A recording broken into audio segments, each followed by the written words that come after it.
Children, let us go through the chapter Rizi the Alien. It's actually a tape script. Let us go through. Rizi was the name of the alien which has been mentioned in the story. And who is an alien, children? An alien is a one or the creature or a thing that comes that is unknown to us, something that is unknown to us, something that is very strange and peculiar, which do not belong to our planet, which is not an inhabitant of our planet Earth. So that thing or creature we name as alien. So here Rizi was the alien. Rizi's dream vacation had suddenly turned into a nightmare. All his plans of roaming around the earth, exploring and enjoying with his family had vanished. He had got separated from his family and now was left alone. What was he to do? He was only a small child, and that too an alien. He had arrived on earth only a couple of hours ago. He was so mesmerized by the beauty of this planet that he had left the spaceship alone to venture out for some exploration.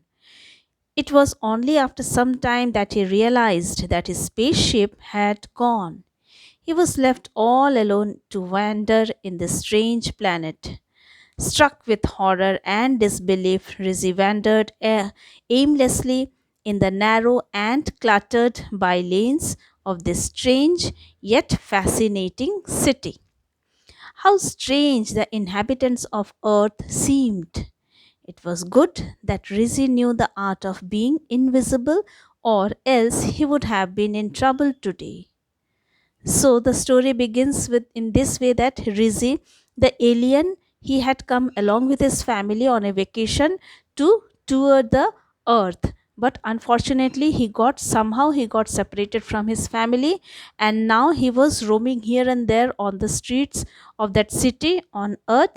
And fortunately, he knew the art of being invisible, and so he could make himself invisible and roam about on the streets of that city without anyone noticing him.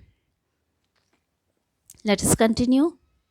Tired and hungry, Rizzi decided to slip into the house at the end of the lane to take some rest and hopefully some food.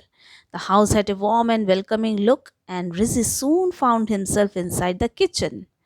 To his surprise, there lay on the center table a cake, a delicious looking strawberry cake. What else could he have asked for? Without wasting a second, he grabbed the cake and started chomping it greedily. Suddenly, he heard the noise of the approaching footsteps.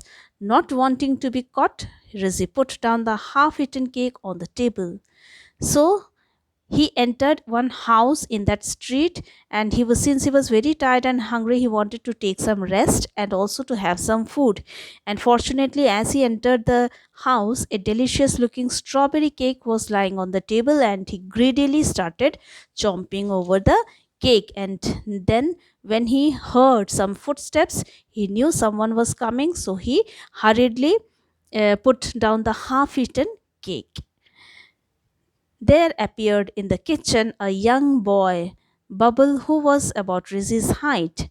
Startled by the sudden chomping noise, Bubble had come to check his cake. As soon as Bubble saw the half eaten cake, he went into a tizzy and started crying uncontrollably.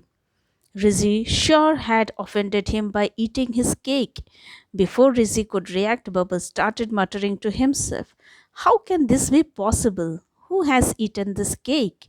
There is no one in the house. Oh God, I had brought this cake for mother's surprise birthday party tonight, and someone has spoilt it. How will I get another birthday cake at this short notice? The whole surprise party will be spoiled. God, please help me."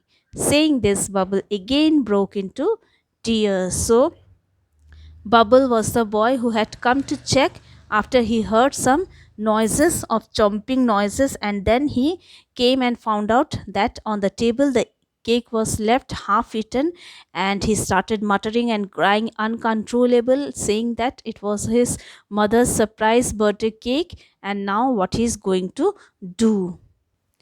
Rizzi felt sad for Bubble. He was a good alien who never wanted to hurt anyone, and here he had hurt a little boy unknowingly. How could he make up for his mistake? He pondered a little and decided to help Bubble. He was the one who had got Bubble into trouble, and so he should be the one who should get him out of it.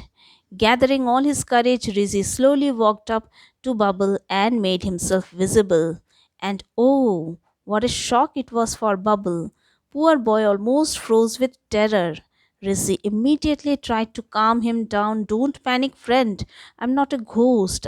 I will not harm you in any way. Bubble, still petrified, asked, "Who are you? Have you eaten my cake?" Rizzy then narrated his story to Bubble, who now looked sympathetically towards him. "I'm sorry I ate your cake and spoilt your surprise party," said Rizzy. "But I can help you in baking a fresh cake." "Oh, that will be great." Bubble jumped with excitement. So Rizzy and Bubble baked a fresh strawberry cake. And now, not just that, together they decorated the entire house. Rizzy was happy that he could help Bubble, but at the same time, he felt a little sad as he was missing his parents. Suddenly, there appeared from the window his parents. They had frantically looking for him everywhere and had finally located him on the special radar. Rizzy thanked Bubble and promised to visit him again. He had found a good friend on this amazing planet named Earth.